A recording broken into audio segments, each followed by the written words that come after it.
Hello guys, সবাইকে welcome. তোমরা সবাই কেমন আছো? আশা করছি আমার পরিবারের সকল সদস্যরা ভালোই আছো। আজকে একটা বিশেষ দিন, দেখতেই পাচ্ছ হাজব্যান্ডকে সকাল সকাল খেতে দিয়ে দিয়েছি। ওর জন্য স্পেশাল রান্না কিছু করেছিলাম, সেইগুলো দিয়েছি। ওকে বললাম তুমি খেয়ে নাও, যেহেতু আজকে বেরাবে সেই কারণে ওকে তাড়াতাড়ি দিয়ে দিলাম, আমরা পরে বসবো। আমি ছেলে বসবো। ও মোটামুটি রেডি হয়ে গেছে বেরাবে বলে। এবার ও বেরাবে, বিছনাপত্র কিচ্ছু তোলা হয়নি, দেখতেই পাচ্ছ সব আমি আস্তে আস্তে করব। সেই কারণে ও আস্তে আস্তে রেডি হয়ে বেরাক। তারপরে ও এসে বলেছিল আমি রান্না করব, আজকে স্পেশাল বলেছিলাম দিনটা, সেই জন্য আজকে দেখতেই পাচ্ছ স্পেশাল দিনে তো স্পেশাল কিছু হবে না, এটা হতেই পারে না। আমি বললাম ও বলেছিল আজকে আমি রান্না করব, রান্নাটা হচ্ছে এটাই, উনুনে হবে। আর তার থেকে বড় কথা হচ্ছে লোহার কড়াতে। এই কড়াটা কেনা হয়েছে স্পেশাল মাংস করার জন্যেই, আর উনুনে যেহেতু হবে সেই কারণে। তো দেখতে পাচ্ছ ও বাড়ি তাড়াতাড়ি চলে এসে উনুনেও মাংসটা করছে, আর আমি তার আগে না ভাতটা করে নিয়েছিলাম। আর আজকের ওর জন্মদিন, সেই কারণে স্পেশাল কিছু করা হয়েছে, মানে প্লেন ভাত হয়েছে, একটু বিরিয়ানি করেছিলাম, আর চিকেন হয়েছে। পায়েসটা তো স্পেশাল হবেই, এটা না হলে জন্মদিনটা হয় না। আর চাটনি, আর এদিকে মিষ্টি তো আছেই। মোটামুটি এই রান্নাগুলো করা হয়েছে। আর ওর হাতে আজকের মাংস রান্নাটা না ব্যাপক লাগবে, আমি বুঝতেই পারছি দেখে, কালারটা দেখে। আর ছেলেরা বসে পড়েছে, ছেলেদের খুব আনন্দ যে বাবা আজকের স্পেশাল দিনে বাবাই রান্নাটা করলো, বিশেষ করে চিকেনটা।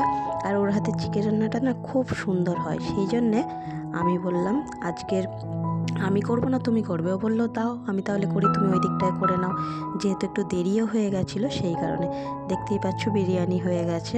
আর ওকে তো যেহেতু খেতে দিয়েছি, ওকে আগে দিলাম, তারপরে আমরা এবার বসছি, একসঙ্গেই বসবো। ওকে দেওয়াটা হয়ে গেছে, এবার আমরা স্টার্ট করব খাওয়া।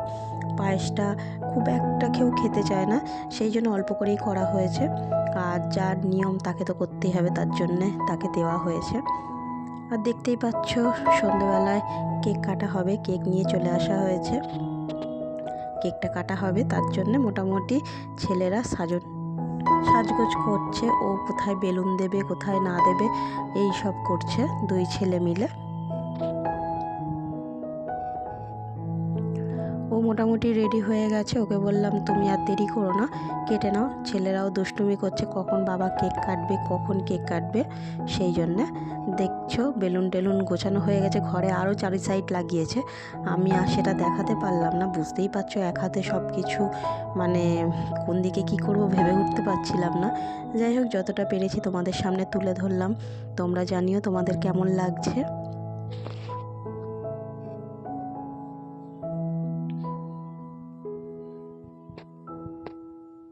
মানে মা বাবার জন্মদিনে না ছেলেরা এত দুষ্টুমি করে, কখন কেকটা কাটা হবে, কখন কেকটা ওদের দেওয়া হবে, সেই কারণে বিশেষ করে। তা দেখতেই পাচ্ছ কিছুদিন আগে আমার জন্মদিন দেখিয়েছিলাম তোমাদেরকে, আজকের আমার হাজব্যান্ডের জন্মদিনটা তোমাদের সঙ্গে শেয়ার করলাম। তোমরা দেখে বলো তোমাদের কেমন লাগলো। দেখতেই পাচ্ছ হাজব্যান্ড বসে পড়েছে, কেক কাটার জন্য প্রস্তুত নিচ্ছে। আমি বললাম তুমি আবার হাতে নিয়ে কেকটা কাটা শুরু করো। আর কারণ ছুরিটা নিয়ে না ছেলেরা খুব দুষ্টুমি করছিল, সেই কারণে আমি বললাম মুছে নাও, সেই কারণে মুছে নিল। এবার কেকটাও কাটবে।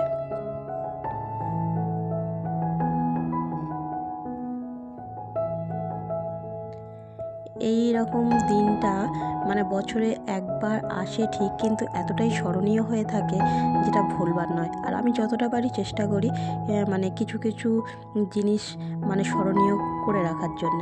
তাই এটাও জাস্ট করে রাখলাম। গত বছরেও তোমাদেরকে দিয়েছিলাম, তোমরা দেখেছো ভিডিওটা, আর এবারেও দিলাম। তোমাদের কেমন লাগলো অবশ্যই জানিও কমেন্ট করে। আর দেখো কেক কাটা হয়ে গেছে, আমি ওকে খাইয়ে দিলাম। এবার আমি বললাম তুমি ছেলেদেরকে দাও, ও ছেলেদেরকে খাওয়াচ্ছে। তার মধ্যে আমার হাতে একটু ক্রিম লেগেছিলো, ক্রিমগুলোর গালে লাগিয়ে দিচ্ছি।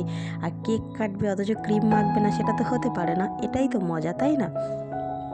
তা বন্ধুরা তোমরা দেখে বলো তোমাদের কেমন লাগলো। ভিডিওটা খুব বড় করব না, খুব ছোটোর মধ্যে দিয়েই করলাম। আবার নতুন ব্লগ নিয়ে তোমাদের সামনে হাজির হব। ততক্ষণে তোমরা ভালো থাকবে, সুস্থ থাকবে। আর আজকের মতন তোমাদের সবাইকে টাটা, গুড নাইট।